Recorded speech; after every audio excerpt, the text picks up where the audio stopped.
Extinções de espécies são eventos recorrentes e comuns na história da Terra. Tivemos eventos pontuais denominados extinções em massa, que é quando a taxa de extinção supera o esperado. Na história da Terra, ocorreram 5 extinções em massa, causadas por meteoritos, vulcões, mas cientistas do mundo inteiro alertam que podemos estar entrando na 6ª extinção em massa, e dessa vez a causa somos nós, seres humanos.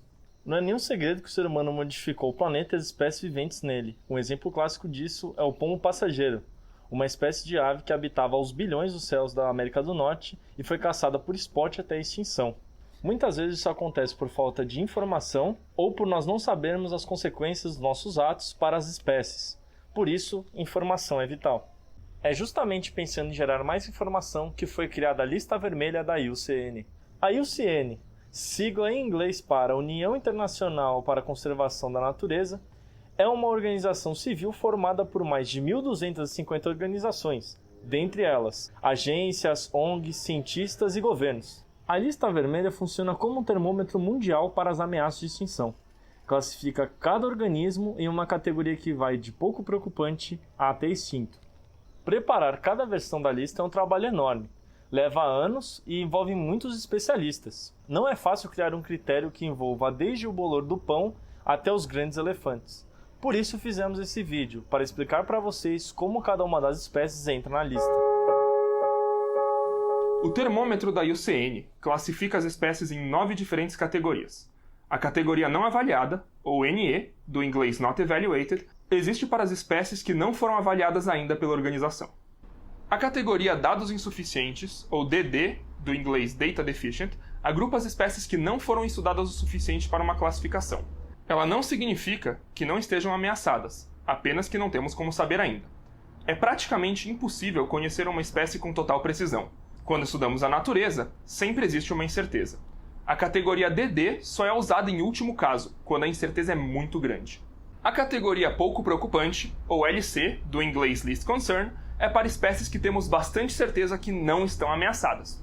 Costuma englobar grupos abundantes e bem distribuídos. A categoria Quase Ameaçada, ou NT, do inglês Near Threatened, engloba espécies que devem estar ameaçadas em um futuro próximo. Depois dessas categorias mais leves, vem 3 categorias para espécies ameaçadas: Vulnerável, ou VU, Em Perigo, ou EN, do inglês Endangered, e Em Perigo Crítico, ou CR, do inglês Critically Endangered. Essas 3 categorias representam um risco cada vez maior de extinção, e depois delas vêm as últimas 2, mais graves. Extinto na natureza, ou EW, do inglês Extinct in the Wild, para grupos que só existem em cultivos, cativeiro ou em populações muito distantes da sua área original. E extinto, ou EX, quando o último indivíduo do grupo está morto. Assumimos isso após buscas exaustivas no habitat da espécie não trazerem mais nenhum registro do organismo. Para criar a lista, os participantes da IUCN são divididos em grupos de trabalho, onde especialistas são responsáveis por gerar relatórios para cada grupo de organismos. Esses grupos fazem um levantamento para cada espécie, que passa por um longo e complicado processo de revisão. Ao final do processo, cada espécie ganha um relatório detalhado com a sua situação na natureza, as ameaças a que está exposta, as medidas de conservação que já estão sendo feitas, as medidas que ainda precisam ser feitas e o que ainda falta pesquisar sobre ela. As 3 categorias de ameaças têm critérios que fazem a espécie cair nela. Se a espécie se encaixar em pelo menos um dos critérios, já é o suficiente para ela entrar nessa categoria. Então, para fazer a lista, cada espécie é testada para cada critério de cada categoria e acaba caindo na categoria de maior risco em que ela se encaixar. O primeiro critério é uma redução no tamanho da população. Diferentes variações na população levam para diferentes categorias de ameaça. Porém, para ser considerada, a redução tem que ter causas conhecidas e tem que ser reversível. Só que não é tão simples assim. Existem alguns grupos de animais que têm uma flutuação natural no tamanho da população, como é o caso de roedores e o caso de insetos. Vários roedores e vários insetos acabam tendo muitos filhotes por vez, e isso gera um aumento no tamanho populacional. Porém, a taxa de sobrevivência desses filhotes é muito pequena, então essa grande população cai rapidamente. Essa queda podia ser considerada uma redução populacional e podia cair como critério, mas a IUCN só considera reduções não naturais no tamanho populacional.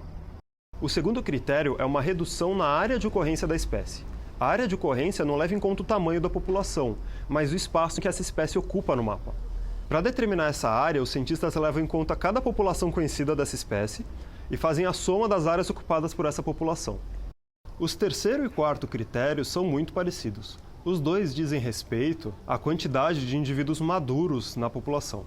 Indivíduos maduros são aqueles que já conseguem se reproduzir, e saber a quantidade deles é super importante para a gente conseguir prever como é que vai estar a população daqui a alguns anos. O último critério envolve um pouco mais de matemática, é um cálculo de probabilidade. Modelos matemáticos levam em conta uma série de variáveis para saber se daqui a 100 anos a espécie deve estar extinta ou não. Muitos desses critérios não são tão fáceis assim de serem aplicados. Eu vou chamar o Henrico aqui de volta para falar para vocês um pouco dessas dificuldades. Apesar de serem critérios muito informativos, muitos problemas ocorrem para chegar nessas informações, como o tipo de organismo estudado, os hábitos desconhecidos e os locais de difícil acesso.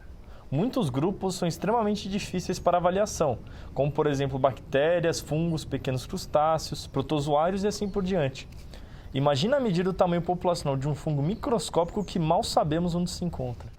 Outro ponto importante da lista é a reavaliação.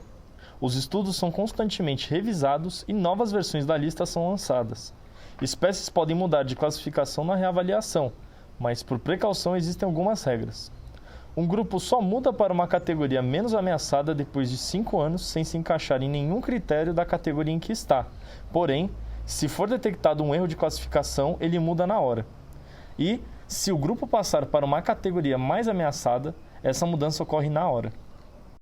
Fiquem ligados nas redes sociais do Grupo Ibiraçu, Facebook, Instagram e YouTube.